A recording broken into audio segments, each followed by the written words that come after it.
ես հայտ շնորհակալություն հրավերն ընդունելու համար եւ այսպես մոտավորապես 5 թեմա առանձնացրել ենք Իրանի շուրջ լարվածությունը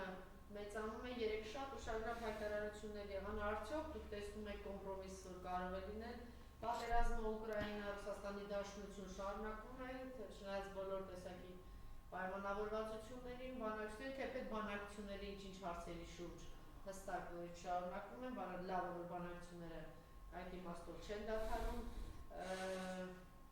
նախագահն էր Գերմանիայի այստեղ եւ այնուհետեւ Ադրբեջան մի քանի հայտարարություններ արեց այսինքն այստեղ ինչ-որ հայտարարություն հետո բոլորովին հակառակ հայտարարություն Ադրբեջանում Ալիևի հայտարարություններն են ուշագրավ մեծ հաշվով շնորհակալություններ հայտնում Նիկոլին եւ նաեւ ընտրությունները այսպես թեմաներ առանձնացնել ենք խնդրեմ հերթով խոսենք ներկայացան ընտրություններ եւ ընդդիմադիր տեխնացուներից մեկը որ երկուսը անմիջապես հայտարարեցին միանալու մասին Մարտին Գրիգորյանը մինչ այս պահը չի հայտարարել թեպետ այդ կլոնադան շարունակվում է ամեն օր ասում են վաղ ամենայն հավանականությամբ կհայտարարի եթե անգամ հայտարարի ինչ ցույց տվեց սա եւ ինչ վնաս այս ամենից նախ սկսենք դրանից որ ընտրություններից առաջ ընդհանուր առմամբ անդիմադիր հանրության մոտ այն ընկալումներ որ Գյումրիում ԿՊ-ն չպետք է հաղթի այսինքն հավաքի մեծամասնություն դա էր սպասելիքը եւ նաեւ եթե նույնիսկ չկարողանա հաղթել ապա չանցնի այնպիսի ուժ որը ԿՊ-ի հետ կկազմի կոալիցիա եւ հետո նորից կընտրի իր տեխնացուին կդարձնի քաղաքապետ այսինքն բոլորը դրան էին սպասում մեծ հաշվով եւ ընտրություններից առաջ ես չեմ համենայն դեպս այդպես մեծ քննարկումներ տեսել այն առումով որ այս ընդդիմադիրը ավելի լավն է ընդդիմադիրը ավելի վատն է այս ընդդիմադիրը ավելի խոցելի է մեկը ավելի քիչ խոցելի է նման քննարկումներ որպես կանոն չկար հիմնական նպատակը դա որ ԿՊ-ն չանցնի այսինքն չդառնա ԿՊ-ի տեխնացուն չդառնա քաղաքապետ դա էր հիմնական սպասելիքը հանրության մոտ բայց ընտրություններից հետո պարզվեց որ այդքան էլ այդպես չի այսինքն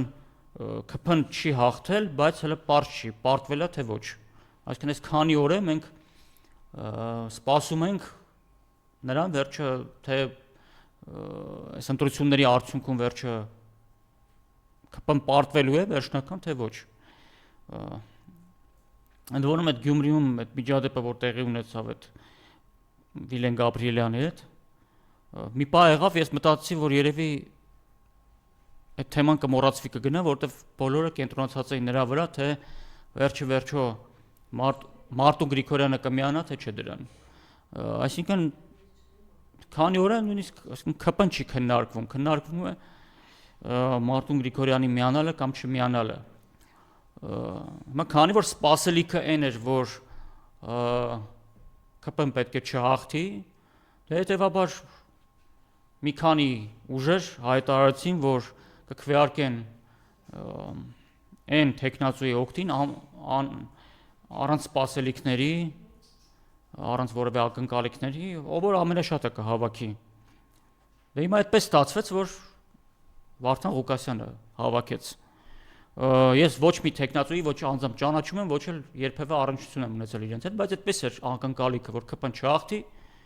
եւ մեծ հաշվով էլ 3 ուժ հայտարարել էին նրա մասին որ կաջակցեն ամենաշատ ձայն հավաքած ընդդիմադիրին դե այդպես ստացվեց եւ կարծում եմ այդպես էլ պետք է լիներ երևի որովհետեւ ամեն դեպքում մարդիկ այդպիսի խոսք էին ասել նույն Վարդան Ղուկասյանն էլ էր ասել որ ինքն էլ կքվեարկի ամենաշատ ձայն հավաքածի օգտին այնպես որ այս մի քանի օր մենք սպասում ենք դրան հիմա ընտրությունից հետո սկսվեց ինչ որ քննարկումներ Մարտուն Գրիգորյանի ճամբարից համախոհներից որ ինչ որ բայցեր սկսեցին ասել սկսեցին կպնել օրինակ չգիտեմ Վարդան Ղուկասյանի կողմից որ ասել էր որ փոխքաղաքապետ իր թիմից պետք է լինի քաղաքապետի թիմից բայց երկու մյուս փոխքաղաքապետները կտա իրենց Չէ նախ պայմանավորվածություն չի էլ եղել Հիմա այդ մարդը երկու ուժ ասել են առանց ակնկալիքի պաշտոնի քվեարկում է Վարդան Ղուկասյանի օգտին, որտեղ ամենաշատը ինքն է ձայն հավաքել։ Այդ մարդն էլ ասեց, դե դեպքում փող քաղաքապետը կլինի իմ թիմից, մնացածը քննարկենք։ Դրա բարոյական իրավունքը ինքը ուներ, որտեղ այլ պայմանավորվածություն, ինչ որ հուշագիր, ամենայն դեպս որևէ պայմանավորվածության մասին մենք չգիտենք, ոչ բացահայտ, ոչ գաղտնի։ Հետևաբար Վարդան Ղուկասյանը կարող էր ցանկացած բան հայտարարել։ Մեծ հաշվով կարող էր եւ դա չասել, այսինքն բարոյական առումով ինքը կարող է ցանկացած պաշտոն նշանակել, եթե ընտրվի իհարկե, եթե համաձայնության կան։ Այսինքն կարծես թե ամեն ինչ, այսպես ասենք, պայմանավորվածությունների, տված խոստումների շրջանակներում նորմալ ընթանում է։ Դե հիմա քանի օր է բոլորով սպասում ենք պատասխանին Մարտուն Գրիգորյանի կողմից։ Հիմա սկսել են քննարկումներ, թե Վարդան Ղուկասյանը այդքան էլ մոտավորապես այդքան էլ լավ ընդդիմություն չի, տարբեր ինչ-որ վարկածներ են առաջ քաշվում, քրեական գործեր կա իր վրա, չգիտեմ, եւ այլ, ինչ-որ անցյալից են բաներ հիշում։ Դե հիմա ինչ ասենք, բա ասենք, վեր կենանք, ասենք, միակ անխոցելի, ասենք, ընդդիմադիր ով է, Արտուր Վանեցյանն է։ Հիմա այդպես է ստացվել, առաջին տեղը ինքն է գրավել ընդդիմադիրների միջից։ Մարտուն Գրիգորյանը գրաված ելներ, կասենք, դե գնացեք քվեարկեք Մարտուն Գրիգորյանի օգտին, որտեղ այդպես եք դուք պայմանավորվել, այդպես եք խոսք տվել, ամենատեպս այդպեսի ակնկալիք կար։ Ես ոչ անձնապես ոչ մեկի կողմից էլ չեմ, որտեղ ոչ մեկի հետ ոչ առնչություն ունեմ, ոչ գործնական, ոչ անձնական։ Բայց հիմա եթե թեման մենք խոսում ենք, քննարկում ենք, ուրեմն եղել է ոչ թե պայմանավորություն, այլ խոստում, որ քվեարկեն ամենաշատը ձայն հավաքած ընդդիմադիրի օգտին, եւ հիմա պետք է կարծում եմ դա սպասելիքը ամենայն դեպս հասարակ քաղաքացիների մոտ ընդդիմադիր, որոնք սպասում էին, որ ԿՊ-ն չի լինի իշխանություն, դա է։ Դե որ չի անում, ուրեմն այստեղից հետևություն ենք անում, որ ես իհարկե հասկանում եմ, որ ցանկացած ուժի ձգտումը դա իշխանության գալն է։ Բոլորն էլ այդ ձգտումը ունեն։ Ասել, որ որևէ ուժ չի ձգտում իշխանության, դա ճիշտ չի եւ դա նորմալ է, որ ձգտում է։ Բայց այս դեպքում ամենաառաջի խնդիրը, որ ԿՊ-ն չլինի այնտեղ։ Հիմա այստեղից հետևություն, որ կարող ենք հետևություն անել, որ ասենք կան ուժեր, որոնք մտածում են, որ բացի եթե ԿՊ-ն չի, ուրեմն իրենք պետք է լինեն, ուրիշ ընդդիմադիր չպետք է լինի, կամ ուրիշ ուժ, որին վստահել է ենթադրենք տվյալ դեպքում Գյումրին չպետք է լինի։ Այսինքն այս դեպքում ստացվում է, որ իշխանության համար պայքարը ավելի կարևոր է, քան Գյումրիում ԿՊ-ի իշխանության չլինելը։ Այսինքն մենք հասարակ քաղաքացիներս շարքային այդպեսի հետևություն կարող ենք անել։ Մեծ հաշվով իդեպ Մարտուն Գրիգորյանը կարող էր հենց ամենաառաջինը դա հայտարարել, որ ձայնը կտա ամենաշատ ձայնը հավաքած ընդդիմադիրին, դրանով իսկ իդեպ բավական շահեկան վիճակում կհայտնվեր, բայց հիմա օրերը գնում են, ձգվում են, մինչև հիմա որևէ պատասխան չկա, ճիշտն ասած արդեն ինչ որտեղ արդեն հետաքրքիրել չի սպասել այդ պատասխանին, բայց տեսնենք, հիմա թող վերջնական պատասխանը տրվի, նոր դրանից հետո հետևությունը կանենք։ Բայց այս իրավիճակը բավականին անհանգստացնող է, որտեղ եթե սա Գյումրու ընտրություններն են, բավական մյուս օր այլ process-ներ լինեն,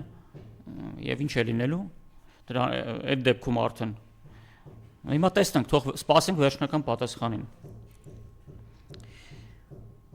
Սա ինչ վերաբերվում է Գյումրու ընտրությունների հետ կապված,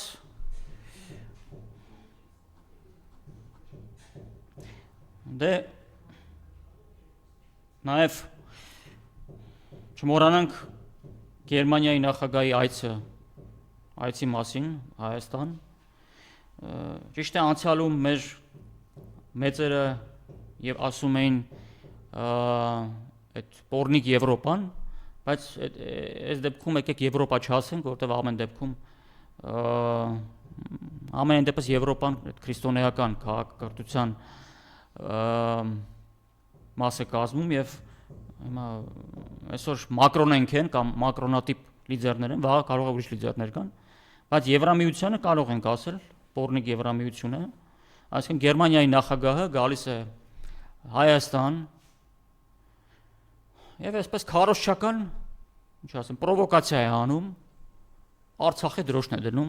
իր էջում ինչ որ մի երկու տողել բան է գրում։ Եթե այդքան մտահոգված էիք, այնպես անեիք, որ չհայաթափվեր, օրինակ։ Քայլեր ձեռնարկեիք ժամանակին, պատերազմը չթողնեիք, կանգնեցնեիք ժամանակին 2020 թվականի։ Այսինքն գալիս են Հայաստան, փորձում են ինչ որ հնարքներով հաճոյանալ հայերին, գնում են Ադրբեջան, բնականաբար Ադրբեջանի հետ լուրջ շահեր ունեն, այնտեղ սկսում են հաճոյանալ Ադրբեջանին, հաճոյանալը որն է, ներողություն են խնդրում եւ այլ մյուս բաները։ Էսա, այս Եվրամիություն ուզում են Հայաստանի իշխանությունները ուզում են գնալ, օրենք են ընդունել, այսպես կոչված։ Դե ինչպեսին Եվրամիությունը ու Եվրոպան լավ էս դեպքում, որտեղ 100 տարի առաջ Եվրամիություն չկար։ Եվրոպական լավ լիդերները, այսպես ասենք, ինչպես իրենց այդ Պորնիկ վիճակը ցույց են տալիս, այնպես էլ շարունակում են ցույց տալ։ Ցավոք սրտի բան չի փոխվել, հուսով ենք գոնե առաջիկայում այդ լիդերները կփոխվեն, կգան այլ ուժեր, որոնք Եվրոպայի վրայից գոնե կկարողանան մաքրել այդ իրենց նախկին լիդերների անբարո այս վիճակները։ Եվ կարծես թե ԱՄՆ նախագահն էլ այս առումով մեծացնում է ճնշումը Եվրամիության վրա։ Ճիշտ է, դեռ Ուկրաինայի հարցով պայմանավորվել չի ստացվում, որտեղ մոտեցումները խիստ տարբեր են, եւ դրա մասին 3 առաջ օրը ասեց, ավելի ճիշտ հրապարակվեց Ռուսաստանի արտգործնախարարի տեղակալ Սերգեյ Ռյաբկովի հարցազրույցից մի հատված, որը դեռ չի հրապարակվել, բայց այդ հատվածը տվել են արդեն։ Ինչ է ասել Ռյաբկովը իր հարցազրույցում, ասել է. մենք չենք լսել Տրամպից Կիևին ուղղված պատերազմի ավարտի մասին ազդանշան։ Այսինքն սրանով ինքը փաստում է, որ Կիևին հրամանը դադարեցնելու պատերազմի պետք է տա Տրամպը, որը դեռ չի տեսնում այս բանը։ Իհարկե Ռուսաստանը չի ասում, որ մենք ավերջ դադարեցնում ենք բանակցությունները, չէ, բայց չեն տեսնում։ Այն ամենը ասում է, ինչ կա այսօր, փորձ է գտնել ինչ-որ մի սխեմա, որը թույլ կտա մեզ սկզբում հասնել հրադադարի, ինչպես դա պատկերացնում են ամերիկացիները, եւ հետո անցնենք որոշ այլ մոդելների եւ սխեմաների, որոնցում որքանում կարելի է դատել, այսօր տեղ չկա մեր հիմնական պահանջների համար,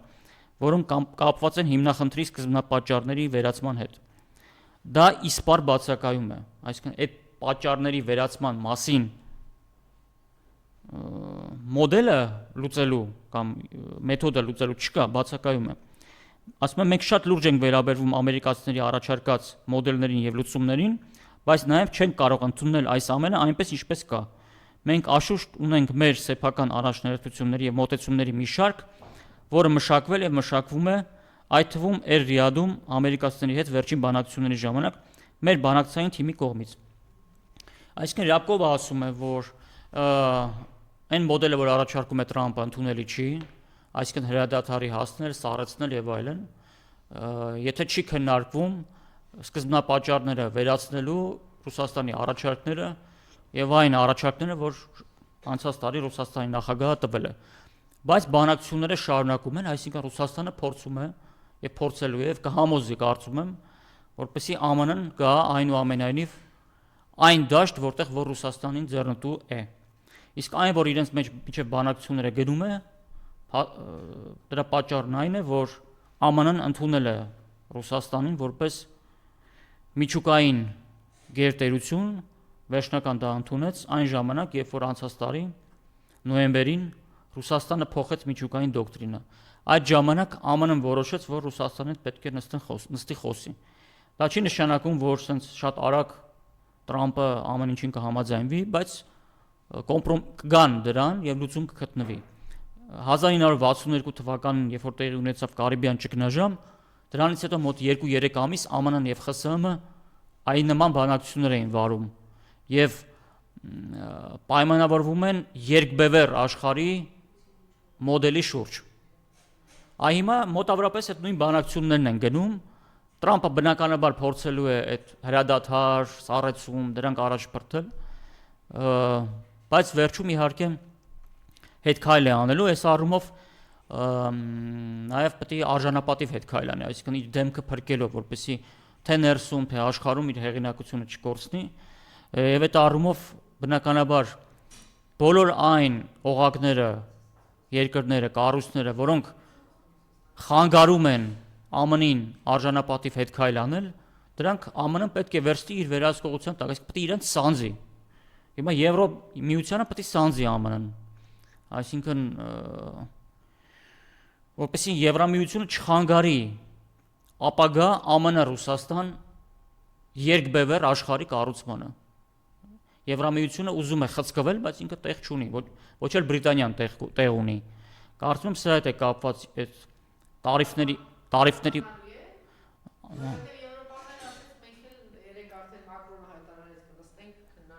հաստատ կարողանալու է, Պուտինն էլ ասաց այդ Զարուբինի այդ հարցազրույցում, ասաց մի քիչ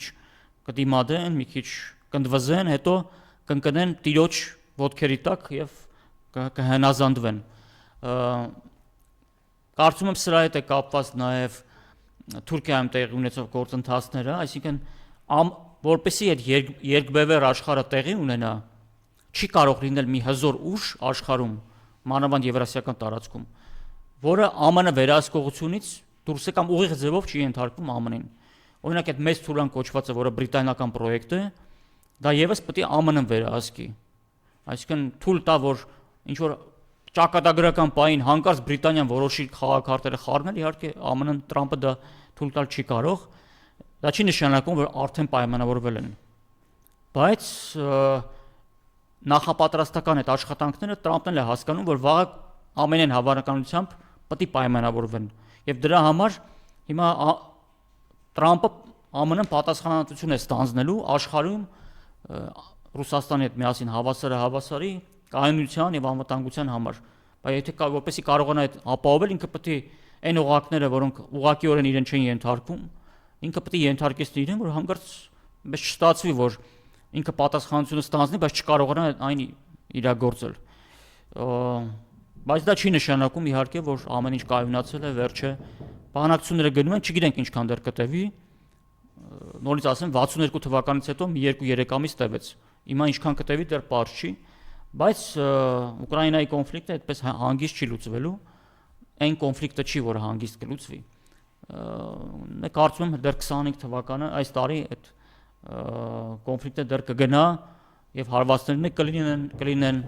բայց ի վերջո կգան, կարծում եմ, պայմանավորվածության։ Նու այս կոնտեքստում նաեւ կարելի է դիտարկել Իրան-ԱՄՆ այդ հարաբերությունները, Ռուսաստանի արտգործնախարար տեղակալ Ռյաբկովը ասաց, որ Իրանի նկատմամբ սպառնալիքները եւ ուլտիմատումները իրենք տեսնում են եւ դատապարտում են դրանք, անընդունել են համարում եւ դատապարտում են։ Ամեն դեպքում Ռուսաստանը կփորձի երևի հենց Ռուսաստան-ԱՄՆ բանակցությունների շրջանակում, որտեղ դե եթե պատասխանատվություն են ստանձնում այդ երկու պետությունը աշխարհի կանոնության համար, ուրեմն դա չի կարող լինել, ասենք, որ ԱՄՆ-ն գա եւ ապակայունացնի, ասենք, Մերձավոր Արևելքը կամ Իրանին հարվածի, հետո այդ ապակայունացնելը բերվի, ասենք, մեր տարածաշրջան։ Կարծում եմ դա այդ հարցն է քննարկվում, բայց այդ հարցը քննարկվելու է Ռուսաստան-ԱՄՆ գլոբալ ռազմավարական պայմանավորվածությունների տիրույթում։ Այսինքն վերջը ասելու են, լավ, եթե կիսում ենք աշխարհը պատասխանատվության առումով, ուրեմն ով որտեղի համար է պատասխանատու եւ եթե չկարողանա այդ պատասխանատվությունը իրացնել, ապա ինչ է լինելու այդ դեպքում։ Այս հարցերին կգան։ Իդեպ վերջի Պուտին-Տրամփ հեռախոսազրույցից հետո Կրեմլը հաղորդագրություն տարածեց եւ այնտեղ Ուկրաինայի մասին գրեթե ոչինչ չկար։ Այսինքն Սև ծովում համագործակցության անվտանգության մասին կար, չգիտեմ, տնտեսական համագործակցության մասին կար, բայց ուկրաինական կոնֆլիկտը լուծելու մասին չկար, այսինքն դեռ հեռու են, բայց կմոտենան։ ինչ որ ժամանակ հետո կմոտենան։ Եվ նաև դրա հետ է կապված օրինակ Մատվիենկոյի այցը Ադրբեջան, այսինքն Ռուսաստանն էլ այդ առումով ինքն էլ է փորձում որպես պատասխանատու պետություն նաև մեծ պատերազմի հավանականությունը ուրեմն նվազեցնել։ Այս պատերազմը կատուլիկ հարված Իրանին։ Դե Իրանին հարվածեն, բնականաբար Իրանը արդեն կխրվի այդ պատերազմի մեջ, կորուստներ, այդ դեպքում արդեն չգիտենք, օրինակ նույն Մեծ Բրիտանիան Ադրբեջանի միջոցով ինչ կփորձի անել։ Տեսանք, որ Ալիևը ինչքան խաղադրույքները, ինչքան ամենապիկին հասցրեց, ասելով, որ ֆաշիստական պետություն է Հայաստանը։ Բայց փաստ չի, վտանգը կա, իհարկե կա, որ կարող է փորձեն խառնել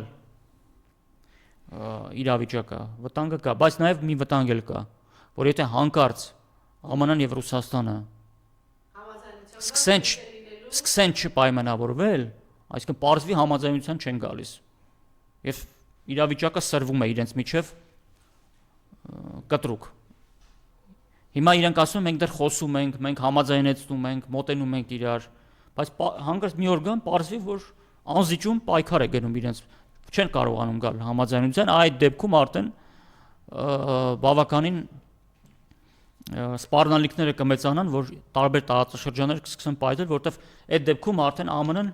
կանաչ լույս կտա, կասի դե այդ դեպքում չենք պայմանավորում, ուրեմն եկեք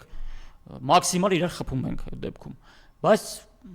հաշվի առնելով, որ Ռուսաստանը իր միջուկային դոկտրինը փոխել է, դժվար չեմ կարծում, որ դրան կհասնի։ Կգան պայմանավորվածության, բայց երբ բարձ չի։ Մի տարի, 2 տարի, միգուցե տեսնենք։ Համենայն դեպս կարծում եմ, որ մինչև այս տարի դեռ Ուկրաինայի կոնֆլիկտը կշարունակվի։ Ամենուրել տեսնում ենք, որ խփում են։ Կարող է համաձայնության գալ եւ այս դեպքում էլի Ադրբեջանի համար հայտնի չի։ Չէ, եթե ԱՄՆ-ն եւ Ռուսաստանը մեծ գլոբալ հաշվով եկան համաձայնության, ասցին, որ մենք ստանձնում ենք պատասխանատվություն աշխարհի կայունության համար, այդ դեպքում ոչ միտեղ մի թնդանոթ չի կրակելու միջև առանց այդ երկուսի համաձայնության։ Եթե գլոբալ առումով եկան համաձայնության, այսինքն որ աշխարհը դառնում է երկբևեռ եւ այդ երկուսը վերցնում են պատասխանատվություն, մի թնդանոթ չի կրակելու։ Այսօր մենակ դրա դեմ դիմադրում է ըստ էության Եվրոպան, Մեծ Բրիտանիան, Մեծ Բրիտանիայի գլխավորությամբ, որտեղ Մեծ Բրիտանիան էլ է ուզում։ Կարող եք ասել Թուրքիան նաեւ Մեծ Բրիտանիայի ճնշմամբ կապ։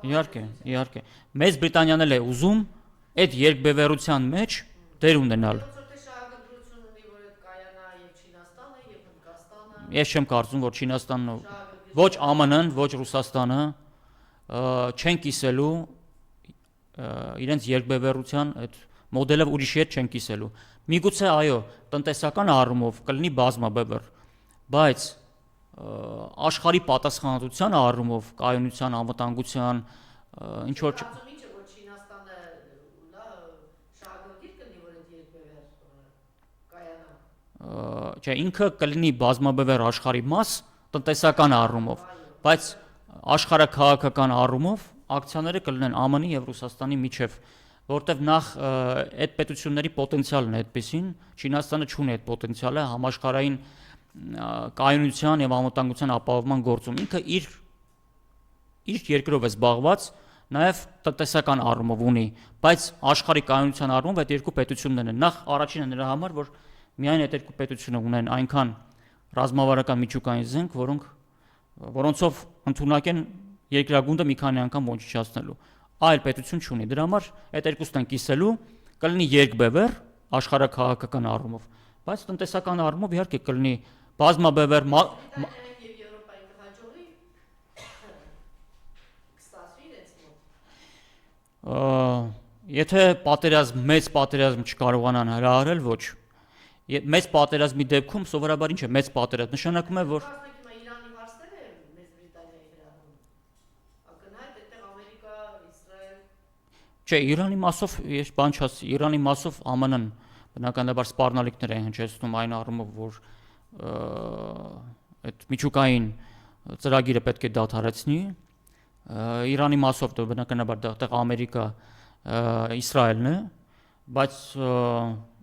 Թուրքիա, Ադրբեջան, այնտեղ Մեծ Բրիտանիան է։ Այսինքն այս դեպքում բոլոր կողմերն էլ հաշվում են բոլոր տարբերակները։ Հիմա Տրամպը հաշվում է, չէ՞ որ վաղը կարող է իրոք գան պայմանավորվածության վերջնական Ռուսաստանի հետ։ Հիմա ինքը այդ դեպքում վերահսկողություն չունենա նույն Թուրքիայի նկատմամբ, ոչ չի թողելու Մեծ Բրիտանիայի հույսին։ Բրիտանացիները մի օր որոշեն, ասենք, իրենց շահերից ելնելով ինչ որ խաղաքարտեր խառնել, Տրամպին էլ փաստի առաջ կանգնեցնել։ Բնականաբար, եթե երկու պետությունը ստանձնում են, ուրեմն իրենք պետք է այն մասի նկատմամբ, որ պատասխանատվությունը ստանձնել են, իրենք կարողանան այդ կատարել։ Եթե չի կարողանալու կատարել, ասենք, Թուրքիան իր դաշնակից Թուրքիան ԱՄՆ ընդհանրեն պատկերացեք Մեծ Բրիտանիայի դրդումով պատերազմ սկսեց, կամ ինչ որ գործողություն արեց, կամ Ադրբեջանը հարձակվեց Հայաստանի վրա, էլի Մեծ Բրիտանիայի դրդումով։ Բայց չեն ասի Տրամփ, դու ստանձնել ես պատասխանատվություն կայունության համար, Ադրբեջանը ու Թուրքիան ինչ է, չես կարող սանձես այդ առումով։ Այսինքն բոլոր հաշվարկները, բոլոր ուղղությունները միաժամանակ այդ պետությունները աշխատում են, որը կստացվի, բնականաբար ամեն պետություն, ամեն ղեկավար փորձելու է ամենաշահեկան տարբերակը ստանալ իր պետության համար։ Բայց այս դեպքում Իրանի դեպքում այո, սպառնալիքները ԱՄՆ եւ Իսրայելի կողմից է, բայց չի նշանակում, որ եթե ուրեմն Իրանին հարվածեցին, Բրիտանիան դրանից չի օգտվելու, որպեսզի Ադրբեջանին դրդի, ասենք, հարձակման։ Այսինքն մեծ պատերազմի դեպքում ոչ մեկ չի կարող կանխատեսել ինչ կարող է տեղի ունենալ։ 1000 ու մի բան եւ կանգնեցնելն էլ շատ դժվար կլինի։ Այսինքն մեծ արունալի պատերազմների դեպքում սովորաբար կանգնեցնելը շատ դժվար է լինում։ Չգիտեմ ինչ ջանքեր պետք է գործադրեն, որ լինեն։ Հետևաբար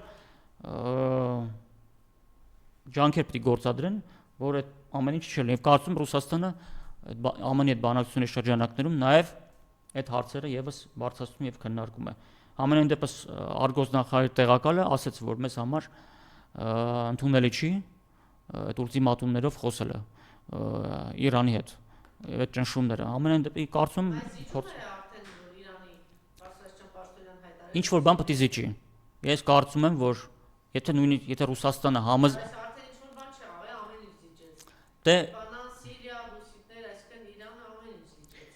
Դե հիմա իսկ եթե չզիջի ինչ պետք է անի։ Ոչ մեկ Իրանի համար չի գալու մտնի մեծ պատերազմի մեջ։ Ռուսաստանը կարող է, ասենք, ԱՄՆ-ին ճնշում գործադրել, ասել, չէ, այս հարցը sense լուծենք, չհարվածես Իրանին եւ այլ փորձի համոզել, բայց չի գնալու Իրանի փոխարեն պատերազմ վարի, ոչ մեկ չի գալու։ Հետևաբար նույնիսկ եթե Ռուսաստան ԱՄՆ պայմանավորվածություն եղավ, միևնույն է պետք է լինի կոմպրոմիս, չի կարող չլինել կոմպրոմիս, չի կարող պայմանավորել, բայց Իրանը ասի ոչ մի կոմպրոմիսի չեմ գնում։ Դե հիմա այդ է, ուրիշ պայմանավորվածությունը դա միշտ կոմպրոմիս է, առանց կոմպրոմիսի պայմանավորվածություն չի լինի։ Դե առայժմ հայտարարություններից այն կողմ չկա ոչ մի բան։ Սպառնում են, հայտարարում են, բայց դեռ չկա։ Նույնն էլ Ադրբեջանի կողմից։ Ամենայն դեպս սպառնում է, բայց որ ասեմ վաղը պատերազմ կլինի, դեռ չգիտենք։ Դե տեսնենք, հիմա ինչ որ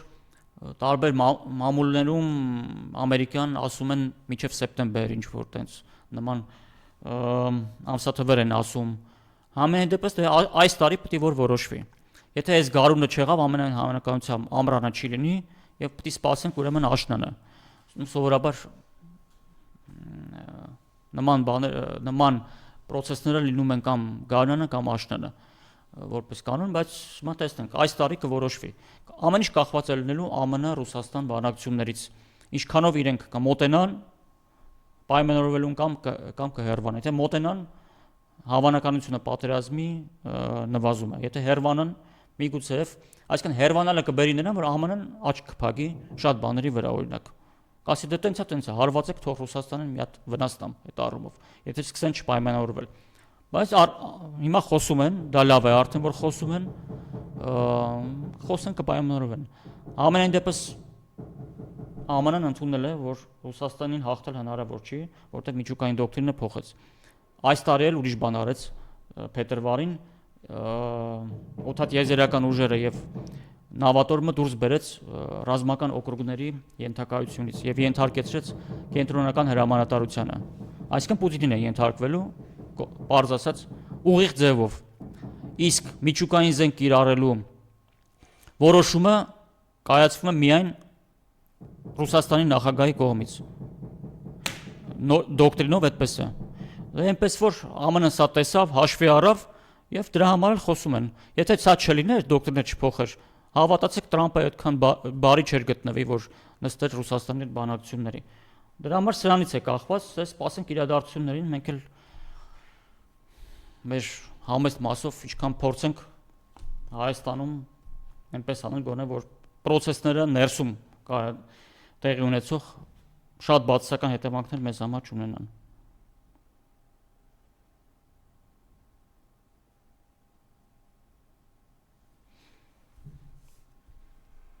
Թերևս երևի այսքանը։